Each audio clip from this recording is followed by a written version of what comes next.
Hello, friends and family. This is SP News Nugget, and today I ran across a young lady that was down there in Houston, Texas, that interviewed David Chalfant, the guy that told the police officers where Maleah's body was, which they have not gave no kind of recognition to. You know, the one that is Darion's friend, his buddy, that shared some soup and crackers with. Well, she interviewed that David, you guys. So we're going to listen to what she has to say, if she's going to give us any more information. But first of all, you guys, before we go on that other side, I want to welcome everyone to the channel. That if you have not subscribed, please do so. And after you do that, please click that bell for notifications so when we upload a video, you get it also. Leave a comment down below because that's how we communicate, you guys. You know, if you like the video or not. Give me a thumbs up or give me a thumbs down.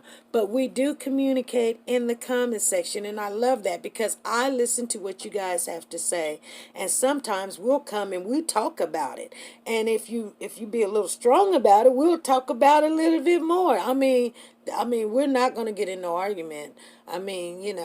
You guys, we're friends and we're family on this channel here, and we're just going to get along, and we're going to try to get some answers to some of this nonsense. So you guys meet me on the other side, and we're going to see what this young lady has to say. Here we go.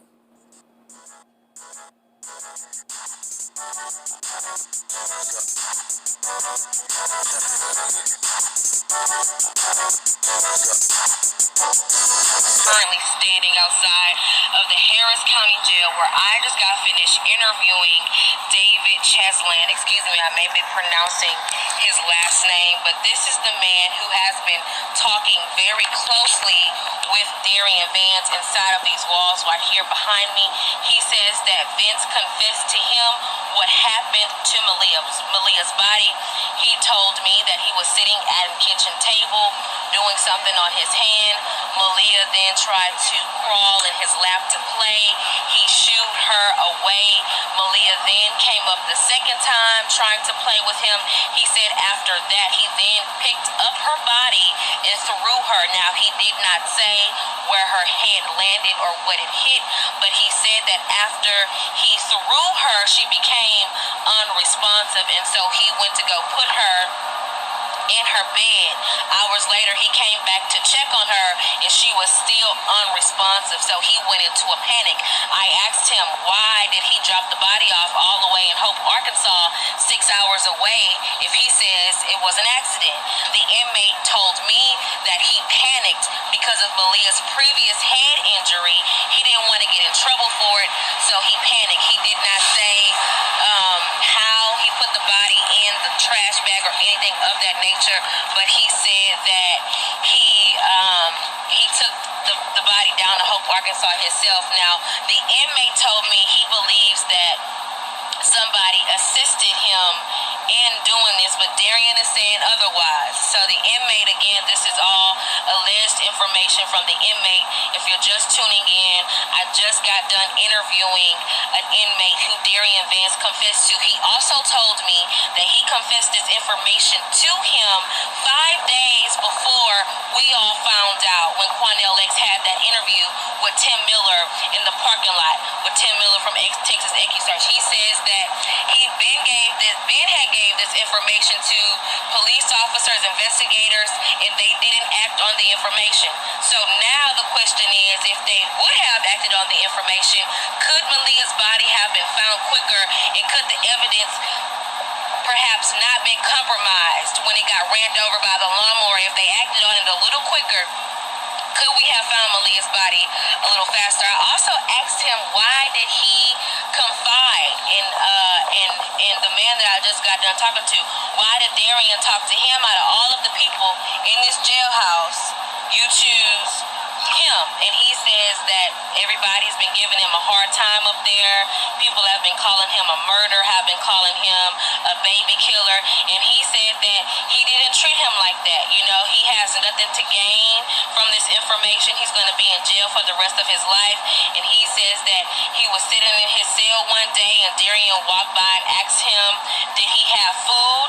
He said he did, and then the two men strike picked up a conversation, and from there they built a rapport, and that's when Darian felt comfortable enough to tell him that information. Now, I have more information in my phone. As soon as the interview concluded, of course, it's a jailhouse, so you can't bring notebooks and paper up there. But as soon as the interview was over, I came outside and I put everything on a voice recorder. I just wanted to reiterate some of those things in this live so I won't forget anything. But I will have a full updated story about the interview that I did with the inmate that has been talking to Darian Vance. Again, if you're just now tuning in, the inmate told me how this all happened was that he was sitting at the kitchen table playing on his phone.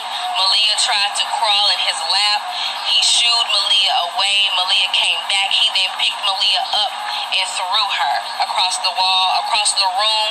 He did not say what her head hit or anything of that nature. But again, if y'all stay tuned to my live, if y'all stay tuned to the NTV Houston page, I will be giving y'all more details once the full story comes about. Okay, you guys.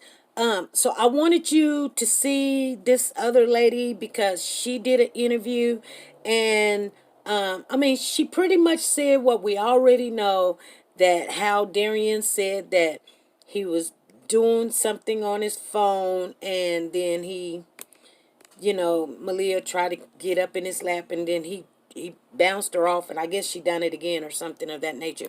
But I mean, I know that we already knew that stuff, but it's always good to listen to all the information from all different sources, because one source might have something that we missed, or we didn't hear, or it kind of clicked by hearing somebody else's voice instead of just reading it or me telling it to you. So I wanted to share that with you guys because we're going to stay on it. Anybody put anything out, we're going to try to track it down, and we're going to make sure you guys get it. That's how you can come up with decisions and things of that nature. You got to have as much of the facts as possible. Even though she's saying what he said is not a fact, but he does play a good part. Whether David Chalfant is lying or not, I don't know. Maybe Quinnell X is lying, I don't know.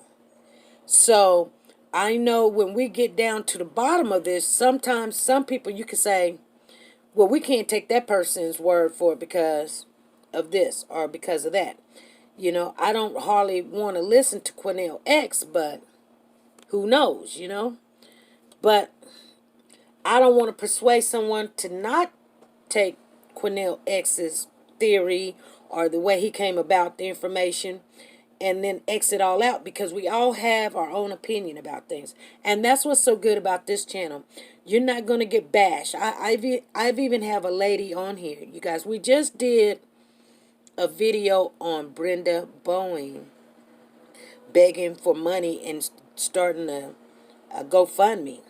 Now, 95% of the people in the comment area is like, I'm not going to give her no money. I know I'm not going to give her any money.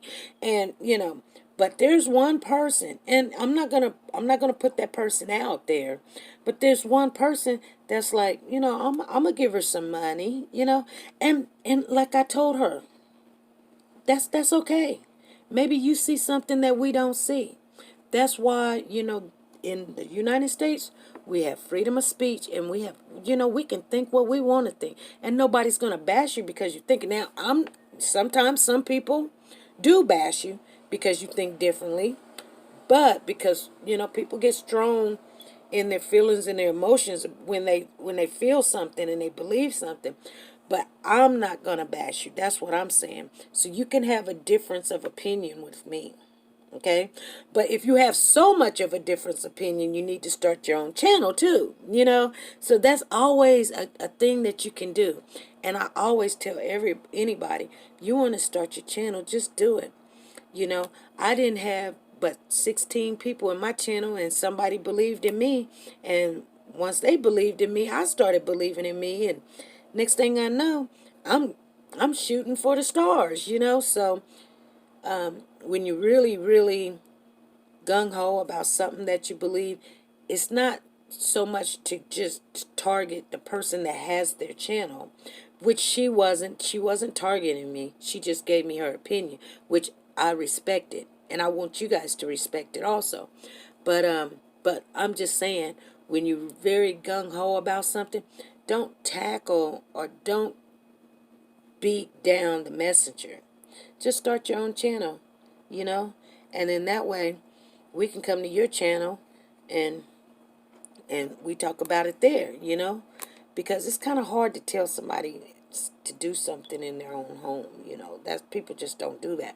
But you guys, I want you to be good, be safe, and be nice to each other.